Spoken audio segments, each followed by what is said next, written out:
ಸರ್ಕಾರ ವಿದ್ಯಾರ್ಥಿಗಳಿಗೆ ಕೊಡುವಂತ ದಿನಸಿಗಳು ವಾರ್ಡನ್ ಪಾಲಾಗ್ತಾ ಇದೆ. ಮೂಟೆಗಟ್ಟಲೆ ದಿನಸಿ ಸಾಮಗ್ರಿ ಹಾಸ್ಟೆಲ್ ಟಾಯ್ಲೆಟ್ನಲ್ಲಿ ಪತ್ತೆಯಾಗಿರೋದು. ಸರ್ಕಾರ ವಿದ್ಯಾರ್ಥಿಗಳಿಗಂತಲೇ ದಿನಸಿ ಕಿಟ್ಗಳನ್ನು ಕೊಡುತ್ತೆ. ಆ ದಿನಸಿ ಕಿಟ್ಗಳು ವಾರ್ಡನ್ ಪಾಲಾಗ್ತಾ ಇದೆ. ಮೂಟೆಗಟ್ಟಲೆ ದಿನಸಿ ಸಾಮಗ್ರಿ ಹಾಸ್ಟೆಲ್ ಬಾತ್ರೂಮಲ್ಲಿ ಪತ್ತೆಯಾಗಿದೆ. ವಿದ್ಯಾರ್ಥಿಗಳಿಗೆ ಕೊಡಬೇಕಿದ್ದಂಥ ವಸ್ತುಗಳು ಅಲ್ಲಿ ಪತ್ತೆಯಾಗಿರೋದು. ಕೊಡಗಿನ ಕುಶಾಲನಗರ ದೇವರಾಜ ಅರಸು ವಸತಿಯಲ್ಲಿ ಈ ಒಂದು ಘಟನೆ ನಡೆದಿದೆ. ದಿನಸಿಗಳನ್ನು ತಮ್ಮ ಮನೆಗೆ ವಾರ್ಡನ್ ಕೊಂಡೊಯ್ತಾ ಇದ್ರು. ಬಿಸಿಎಂ ಹಾಸ್ಟೆಲ್ನ ಮೇಲ್ವಿಚಾರಕಿ ಶಕುಂತಲಾ ಅನ್ನೋರಿಂದ ಈ ಕೃತ್ಯವನ್ನು ಎಸಗಲಾಗಿದೆ. ಒಣಮೆಣಸು, ಬಟಾಣಿ ಕಾಳು, ರವೆ, ಧನಿಯಾ ಪುಡಿ, ಅರಿಶಿನ ಪುಡಿಯನ್ನ, ಪುಳಿಯೋಗರೆ ಪುಡೆ, ಗೊಜ್ಜನ್ನು ಸೇರಿದಂತೆ ಕೆಜಿಗಟ್ಟಲೆ ಮೇಲ್ವಿಚಾರಕಿ ಬಚ್ಚಿಟ್ಟಿತ್ತು. ಸ್ಥಳೀಯರು ಪೊಲೀಸರು ಬಂದು ಆ ಒಂದು ಎಲ್ಲ ದಿನಸಿ ಸಾಮಗ್ರಿಗಳನ್ನು ಈಗ ಸದ್ಯ ವಶಕ್ಕೆ ಪಡೆದಿದ್ದಾರೆ. ಆ ಒಂದು ದಿನಸಿ ಸಾಮಗ್ರಿಗಳನ್ನು ಯಾವ ರೀತಿಯಾಗಿ ಕೊಂಡೊಯ್ತಾ ಇದ್ರು ಆ CCTVಯಲ್ಲೂ ಕೂಡ ಅದು ಸೆರೆಯಾಗಿದೆ.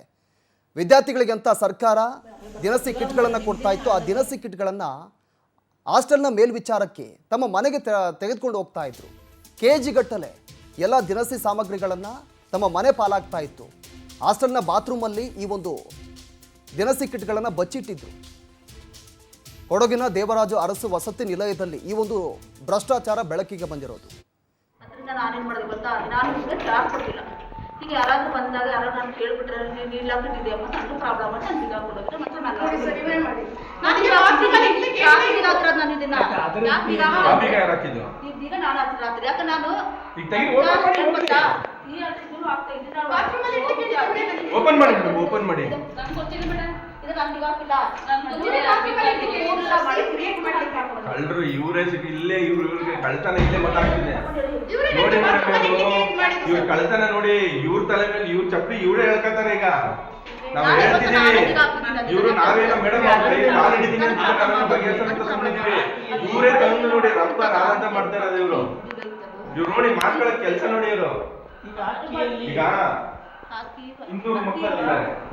200 ಮಕ್ಕಳು ಇರೋಷ್ಟು ಹೆಚ್ಚಾಗ್ಬಿಟ್ಟಿಲ್ಲ. ತಗೋತಾರೆ 100 ಮಕ್ಕಳಿದ್ದಾರೆ. ಏನ್ ಗೊತ್ತಾ, ನನಗೆ ಇದೆ ಅಂತ ಗೊತ್ತಾಯ್ತು.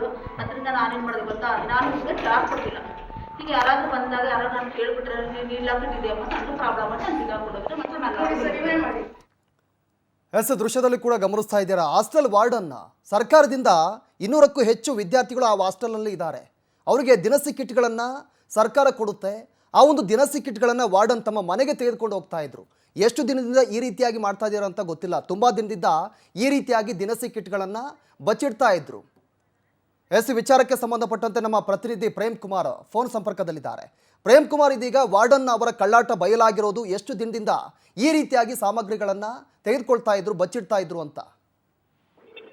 ಹೌದು, ಏನು ಕೊಡಗು ಜಿಲ್ಲೆಯಲ್ಲಿ ಇಂತಹದೊಂದು ಘಟನೆ ನಡೆದಿರುವಂತದ್ದು. ಹಾಸ್ಟೆಲ್ ನಲ್ಲಿ ವಿದ್ಯಾರ್ಥಿಗಳಿಗೆ ಬರಬೇಕಾದಂತಹ ಆಹಾರ ಪದಾರ್ಥಗಳನ್ನು ಕೂಡ ಅಲ್ಲಿನ ಮೇಲ್ವಿಚಾರಕ್ಕೆ ಆದಂತಹ ಶಕುಂತಲಾ ಎಂಬುವರು ಕೂಡ ಅಲ್ಲಿರುವಂತಹ ವಸ್ತುಗಳನ್ನ ಮತ್ತೆ ದಿನಸಿ ಐಟಮ್ಸ್ ಗಳನ್ನ ಕೂಡ ಅಲ್ಲಿಂದ ಮನೆಗೆ ಸಾಗಿಸ್ತಾ ಇರುವಂತಹ ದೃಶ್ಯಗಳು ನಿನ್ನೆಯಷ್ಟೇ ಬಯಲಾಗಿರುವಂತದ್ದು. ಕಳೆದ 1 ವಾರಗಳಿಂದಲೂ ಕೂಡ ಅಲ್ಲಿರುವಂತಹ ಸ್ಥಳೀಯರು ಅವರ ಮೇಲೆ ಒಂದು ನಿಗಾನ ಇಟ್ಟಿದ್ರು. ಮತ್ತೆ ಅಲ್ಲಿನ ವಿದ್ಯಾರ್ಥಿನಿಯರು ಕೂಡ ಅಲ್ಲಿ ಇಲ್ಲಿಂದ ನಮಗೆ ಬರಬೇಕಾದಂತಹ ಐಟಮ್ಸ್ ಗಳಲ್ಲಿ ಕೂಡ ಅಂದ್ರೆ ಪದಾರ್ಥಗಳು ಏನಿದೆ, ಆಹಾರ ಪದಾರ್ಥಗಳನ್ನು ಕೂಡ ಕಡಿಮೆ ಆಗ್ತಾ ಇದೆ, ಸರಿಯಾದ ಪೌಷ್ಟಿಕ ಆಹಾರಗಳನ್ನು ಕೊಡ್ತಾ ಇಲ್ಲ ಅಂತ ಹೇಳಿ ಕೂಡ ಅವರ ಪೋಷಕರಿಗೆ ಒಂದು ಗಮನಕ್ಕೆ ತಂದಿದ್ರು. ಅದನಂತರವಾಗಿ ಕೂಡ ಅಲ್ಲಿನ ಸ್ಥಳೀಯರ ಮುಖಂಡರಿಗೆ ಮತ್ತೆ ಅಲ್ಲಿನ ಮೇಲ್ವಿಚಾರಕರಿಗೆ ತಿಳಿಸಿದಂತಹ ಸಂದರ್ಭದಲ್ಲಿ ಕೂಡ ರೆಡ್ ಹ್ಯಾಂಡ್ ಆಗಿ ಹಾಸ್ಟೆಲ್ ಒಳಗಡೆ ಹೋಗಿ ನೋಡಿದಂತಹ ಸಂದರ್ಭದಲ್ಲಿ ಅಲ್ಲಿರುವಂತಹ ದಿನಸಿ ಐಟಮ್ಸ್ ಗಳನ್ನು ಕೂಡ ಪಕ್ಕದಲ್ಲಿದ್ದಂತಹ ಶೌಚಾಲಯಕ್ಕೆ ಇಟ್ಟು ಅಲ್ಲಿಂದ ಸಂಜೆ ಆಗುತ್ತಲೇ ಅಲ್ಲಿಂದ ಮನೆಗೆ ಸಾಗಿಸುವಂತಹ ಸ್ಥಿತಿ ಅಲ್ಲಿ ಕಂಡು ಬಂದಿರುವಂತದ್ದು. ಅಲ್ಲಿನ ಸಿಬ್ಬಂದಿಗಳೇ ಅಂದ್ರೆ ಮೇಲ್ವಿಚಾರಕ್ಕೆ ಏನಿದ್ರೆ ಅಲ್ಲಿನ ಸಿಬ್ಬಂದಿಗಳನ್ನ ಕೈ ಜೊತೆ ಮಾಡಿಕೊಂಡು ಅಲ್ಲಿರುವಂತಹ ದಿನಸಿ ಐಟಮ್ಸ್ ಗಳನ್ನು ಕೂಡ ಬೆಳಗಿನ ಜಾವ ಬಂದು ವಿದ್ಯಾರ್ಥಿಗಳು ತಿಂಡಿ ತಿನ್ಕೊಂಡು ಊಟ ಮಾಡ್ಕೊಂಡು ಹೋದಂತಹ ಸಂದರ್ಭದಲ್ಲಿ ಅಲ್ಲಿಂದ ವಸ್ತುಗಳನ್ನ ತಂದು ಪಕ್ಕದಲ್ಲಿರುವಂತಹ ಶೌಚಾಲಯಕ್ಕೆ ಇಟ್ಟು ಅಲ್ಲಿನ ಸಿಬ್ಬಂದಿಗಳೇ ಸಹಾಯ ಮಾಡ್ತಾ ಇದ್ರು. ಅಲ್ಲಿಂದ ಕಾರಿಗೆ ಅಂದ್ರೆ ಮೇಲ್ವಿಚಾರಕಿಯ ಕಾರಿಗೆ ತಗೊಂಡು ಹೋಗಿ ಅಲ್ಲಿ ಇಟ್ಟು ಮನೆಗೆ ಸಾಗಿಸುವಂತ ಪರಿಸ್ಥಿತಿ ನಿರ್ಮಾಣವಾಗಿತ್ತು. ನಿನ್ನೆಷ್ಟೇ ಕೂಡ ಸ್ಥಳೀಯರು ಮತ್ತೆ ಪೊಲೀಸ್ ಇಲಾಖೆ ಅಧಿಕಾರಿಗಳು ಕೂಡ ರೆಡ್ ಆಗಿ ಒಂದು ರೈಡ್ ಮಾಡಿದ ಸಂದರ್ಭದಲ್ಲಿ ಕೂಡ ಎಲ್ಲವೂ ಕೂಡ ಬೆಳಕಿಗೆ ಬಂದಿರುವಂತದ್ದು.